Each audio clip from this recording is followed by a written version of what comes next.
Hello दोस्तों, दीपू हिंदी कहानी में आपका स्वागत है। आज हम सुनाएंगे आपको किसान की कहानी। गोपालपुर गांव में हर व्यक्ति किस था। गोपालपुर गांव में हर व्यक्ति किसान था। उस गांव को किसानों का गांव कहा जाता था क्योंकि लोगों को खेती के अलावा कुछ और नहीं आता था। गांव वाले ज्योतिषी को बहुत मानते थे। एक बार उनके गांव में जाने माने ज्योतिषी का आगमन हुआ। सभी गांव वाले उस ज्योतिषी के पास पहुंचे और गांव का भविष्य जानना चाहा।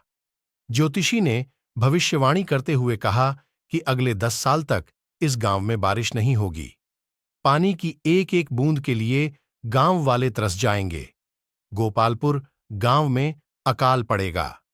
ज्योतिषी ने सभी गांव वालों से कहा कि यदि तुम सब अपने और परिवार की जान बचाना चाहते हो तब इस गांव को खाली कर किसी दूसरे गांव में बसने के लिए चले जाओ। उनकी बातें सुनने के बाद सभी गांव वाले बेचैन हो उठे। उन्होंने घर जाकर सामान बांधना शुरू किया और सबने फैसला लिया कि वे अगली सुबह ही गांव खाली कर देंगे। उस गांव में एक परिवार ऐसा था जो किसी ज्योतिषी और भविष्यवाणी पर कभी यकीन नहीं करता था। उस परिवार का मुखिया, जिसका नाम हरिया था, उसने अपनी बीवी और बच्चों से कहा कि वे गांव छोड़कर नहीं जाएंगे और ये सब बेकार की बातें हैं, इतने साल तक सूखा पड़ ही नहीं सकता। जब गांव वालों को पता चला कि हरिया उनके साथ नहीं चल रहा है, तब गांव के कुछ बुजुर्ग और बड़े व्यक्ति उसके पास पहुंचे और उसे गांव के साथ चलने के लिए कहा। लेकिन हरिया अपनी ही जिद पर अड़ा रहा और उसने सभी गांव वालों के साथ जाने से इनकार कर दिया।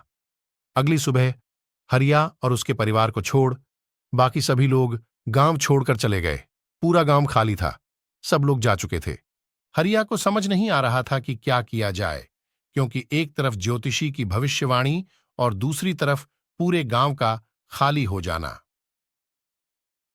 2-3 दिन के बाद हरिया ने सोचा कि क्यों न हल को लेकर खेत ही जोतता रहूं, क्योंकि जो काम है वह तो होता रहे। उसने खेत जोतना शुरू किया। पहले दिन निराश हताश होकर ही वह घर लौटा और यही सिलसिला 3-4 दिन तक चलता रहा। हफ्ते बीत जाने के बाद एक दिन हरिया अपनी खेत पर हल जोतने पहुंचा।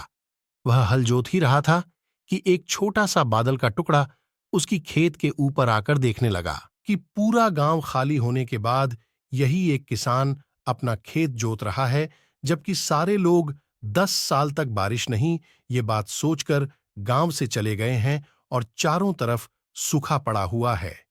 उसने किसान से पूछा, अरे ओ किसान, क्या तुम बेवकूफ हो?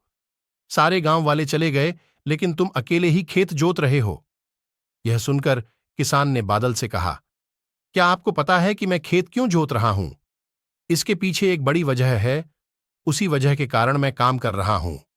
वजह यह है कि मैं खेत इसलिए जोत रहा हूं कि मैं खेत जोतना न भूल जाऊं, हल चलाना न भूल गया तो मैं अपनी जिंदगी में करूंगा भी क्या? बादल ने सोचा कि ज्योतिषी ने तो भविष्यवाणी कर दी है कि 10 साल तक हम बरसेंगे नहीं। अगर हम बरसेंगे नहीं तो कहीं हम बरसना न भूल जाएं। वहां और भी बादल इकट्ठा हो गए और जमकर बारिश होने लगी। बादल ने सोचा कि ज्योतिषी ने तो भविष्यवाणी कर दी है कि 10 साल तक हम बरसेंगे नहीं। बादल ने सोचा कि ज्योतिषी ने तो भविष्यवाणी कर दी है कि 10 साल तक हम बरसेंगे नहीं। अगर हम बरसेंगे नहीं तो कहीं हम बरसना न भूल जाएं। वहां और भी बादल इकट्ठा हो गए और जमकर बारिश होने लगी।